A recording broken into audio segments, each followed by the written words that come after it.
Disampaikan juga oleh Bu Marin bahwa pencarian tertinggi di rumah.com masih terhadap rumah di atas 1 miliar rupiah. Apakah mungkin Bu untuk bisa rumah-rumah 1 miliar ini juga nantinya akan ada di wilayah Balaraja dan ramai juga peminatnya di wilayah sana Bu? Iya, tentu kalau balik lagi ya, kalau kita ngobrol mengenai, kawasan Balaraja itu kan, tadi seperti sudah disampaikan, ini kawasannya memang belum, populer ya buat, property seeker atau konsumen kalau mau cari rumah untuk, ditinggali gitu ya, tidak dibandingkan dengan wilayah-wilayah sekitarnya gitu ya. Tapi memang kalau kita lihat berdasarkan datanya rumah.com, kawasan Balaraja ini sekarang ini memang, banyakan menjadi pilihan lokasi rumah subsidi gitu ya. Contohnya antara lain ada, kompleks, Salaka Negara, Gria Sutra Balaraja, Pesona, Saga dan seterusnya gitu ya. Namun memang, perlu kami ingatkan di sini ya, kalau kita ngobrol sedikit ya rumah subsidi ini, tentu nanti pada saat orang beli itu tidak boleh untuk dipindah tangankan ataupun disewakan ya dalam, waktu 5 tahun ke depan. Nah balik lagi, untuk, potensi terhadap kenaikan, harga untuk, untuk daerah Balaraja ini. Mungkin saya kasih contoh lokasi yang dekatnya dulu ya, Mbak Safina ya. Jadi contoh Kecamatan Tiga Raksa gitu, itu, tetangganya dari si Balaraja di Kabupaten Tangerang. Nah, di Kecamatan Tiga Raksa ini median harga propertinya masih ada di sekitar 4,2 juta meter persegi. Padahal kawasan Kabupaten Tangerang secara umum harganya sekarang ini sudah mencapai belasan juta rupiah ya.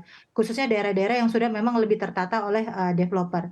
Karena harganya yang relatif masih sangat terjangkau, indeks kenaikan harganya itu secara kuartalan sangat tinggi, Mbak Syafina ya, naik 20%. Indeks permintaannya juga kenaikannya juga sangat tinggi. Data kami menunjukkan itu increase sampai 26% per tahun. Nah, kami melihat apa yang terjadi di Tiga Raksa ini bisa juga terjadi nanti di Balaraja, kira-kira seperti itu Mbak Syafina. Hmm, saya ingin kembali lagi ke Pak Sulaiman. Pak Sulaiman, dari amatan Bapak, apa yang bisa diimprove dari Balaraja? Kalau kita melihat BSD butuh beberapa tahun hingga akhirnya bisa menjadi kota metropolitan, dan Balaraja pastinya akan membutuhkan waktu beberapa tahun juga ke depan. Tapi apa yang bisa diimprove dari Balaraja sehingga nantinya pengembang yang masuk ke Balaraja nih kira-kira PR-nya tidak terlalu banyak lagi lah Pak. Apalagi yang bisa dikembangkan oleh Balaraja dan sekitarnya?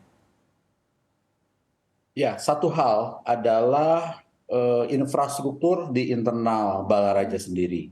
Mhm. Jadi di sana itu sudah ada pengembangan kawasan oleh para pengembang, baik dalam skala besar ya yang 1.000, 2.000 ya, dan di sana sudah mulai tumbuh. Dan untuk menjadi kota metropolitan yang lengkap, ini koneksitas ya antara pengembang dengan pengembang lain itu benar-benar harus disempurnakan, karena sampai saat ini ya pengembang itu hanya terkoneksi terhadap jalan tol ya yang sekarang ada ini. Nah, mungkin dari pemerintah daerah bisa memberikan sebuah arahan mengenai tata ruang ya, mungkin juga dikoordinasikan dengan para pengembang di sana, bagaimana koneksi ya antar hubungan antar pengembang supaya tidak membebani semuanya dengan jalan tol. Sebagai contoh misalnya kalau di Serpong itu, kalau antara Gading Serpong dengan BSD itu tidak menggunakan jalan raya Serpong lagi, ya, tapi ada koneksi langsung dari katakanlah Sumarekon ataupun Paramount tuh ke arah BSD. Nah, itu seperti itu. Jadi koneksi ya tata ruang, infrastruktur antar pengembang harus segera ditata, karena di internal pengembangnya sendiri mereka sudah mengembangkan sudah cukup baik. Tapi koneksi antar pengembangnya itu masih melalui jalan-jalan existing yang saat ini sudah bercampur antara industri dengan kendaraan pribadi, dengan lebar yang sangat kecil, dan struktur dari jalannya sendiri, artinya koneksinya itu mungkin masih semrawut lah ya, Ya, ya, karena ya. masih menggunakan jalan-jalan yang ada sekarang.